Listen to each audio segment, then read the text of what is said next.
नमस्कार, मीर गौतम ऑफिशियल में आपका स्वागत है। आज बात करेंगे लेह की बात इसलिए क्योंकि लेह में जमकर हिंसा हुई है। बड़ी संख्या में लोग बाहर निकले, उसके बाद उन्होंने कई गाड़ियों को आग लगा दी, कई जगह पत्थरबाजी हुई और बीजेपी के ऑफिस को भी आग के हवाले कर दिया। दिन भर ये सब कुछ होता रहा। पुलिस ने लाठीचार्ज किया है, उसके साथ साथ वहां पर आंसू गैस के गोले छोड़े गए हैं और अभी जो हालात है वो पहले से बेहतर बताया जा रहा है। ये सब कुछ लेह में क्यों हुआ है, इस पर विस्तार से हम बात करेंगे और आपको बताएंगे कि आखिर ऐसा क्या हुआ कि आमतौर पर शांत रहने वाले लेह में इस तरह की हिंसा देखने को मिली है। दरअसल पिछले 15 दिनों से अनशन पर बैठे हुए हैं पर्यावरणविद सोनम वांगचुक। उनके अनशन पर बैठे रहने का ये पहला वाकया नहीं है। इससे पहले 2024 में भी वो अनशन पर बैठे थे, दिल्ली में आकर के भी अनशन पर बैठे थे, लेह से दिल्ली की पदयात्रा की थी। इस दौरान सरकार उन्हें लगातार आश्वासन दे रही थी कि वो वार्ता करेगी।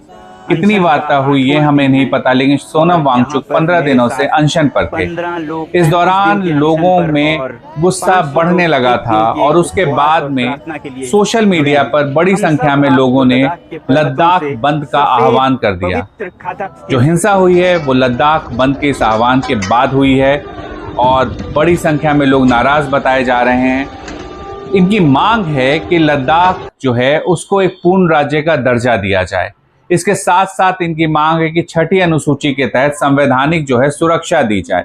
उसके बाद इनकी मांग है कि जो करगिल है और लेह है इनको अलग अलग लोकसभा क्षेत्र माना जाए और उसके बाद इनकी मांग है कि स्थानीय लोगों को नौकरी में प्राथमिकता मिले।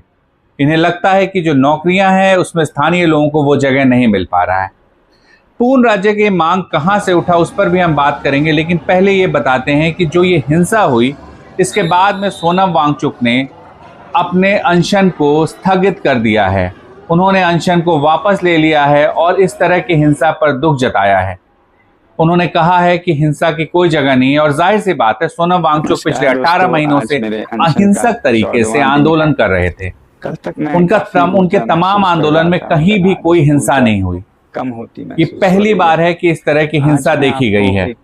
गांधीवादी विचार के हैं सोनम वांगचुक और पर्यावरण को लेकर के बहुत ज्यादा जागरूक रहते हैं और लगातार सचेत करते रहते हैं। उन्होंने आज क्या कहा अनशन जो है वापस लेने के वक्त, वो आपको पहले सुनाते हैं। मैं अपील करता हूं लद्दाख के युवा पीढ़ी से कि वो जो भी हो इस रास्ते पर न चलें, हिंसा के रास्ते पर।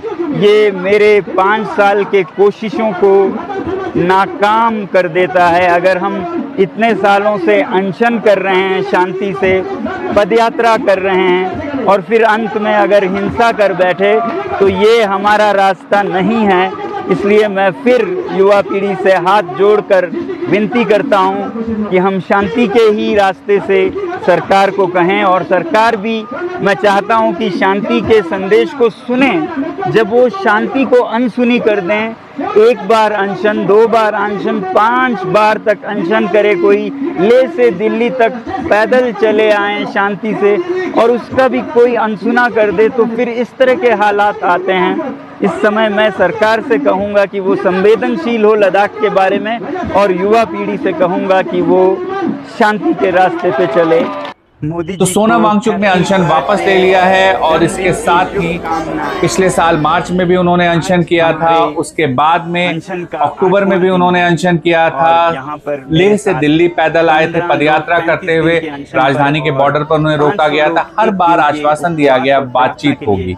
बातचीत में क्या प्रगति हुई ये देखना होगा, लेकिन लोगों का गुस्सा बढ़ रहा है। लोग कह रहे हैं पूर्ण राज्य का दर्जा मिले। 5 अगस्त 2019 को आर्टिकल 370 और 35A खत्म हो गया जम्मू कश्मीर में।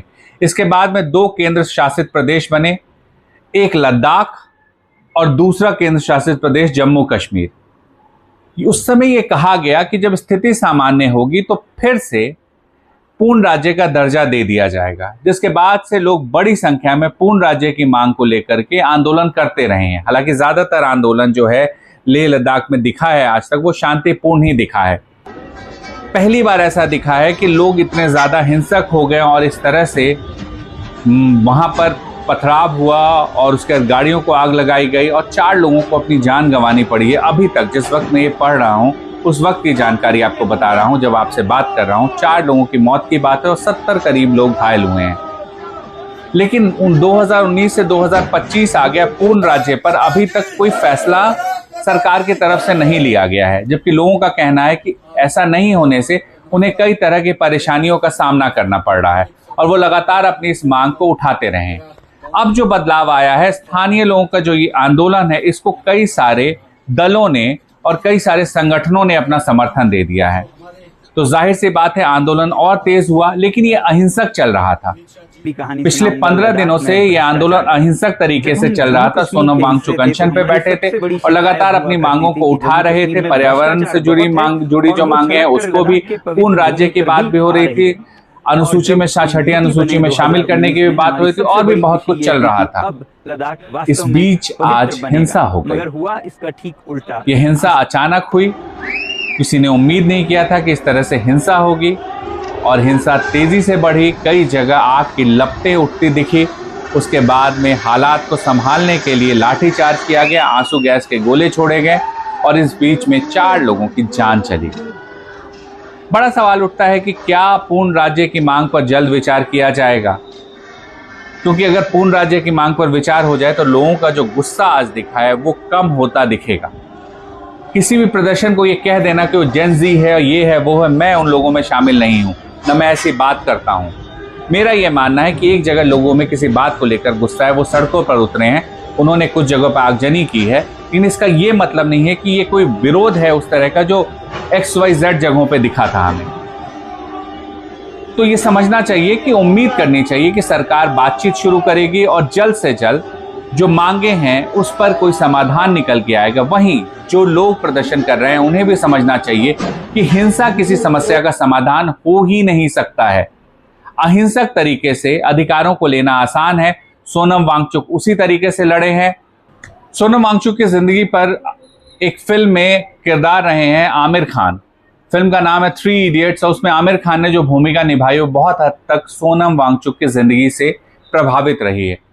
सोनम वांगचुक लंबे समय से पर्यावरण को लेकर काम करते रहे हैं। लंबे समय से वो अपनी मांगों को लेकर के अहिंसात्मक तरीके से लड़ते रहे हैं और लेह में जो आज हुआ वो नहीं होना चाहिए था और तमाम लोगों को भी समझना चाहिए कि अहिंसा से ही रास्ता निकलेगा और सरकार को भी बातचीत के लिए आगे आना चाहिए और इस समस्या का समाधान निकलना चाहिए ताकि इस तरह की हिंसा आमतौर पर शांत माने जा रहे लेह में ना दिखे। मिहिर गौतम ऑफिशियल में फिलहाल इतना ही। आपको ये वीडियो कैसा लगा हमें ज़रूर बताइएगा। नमस्कार।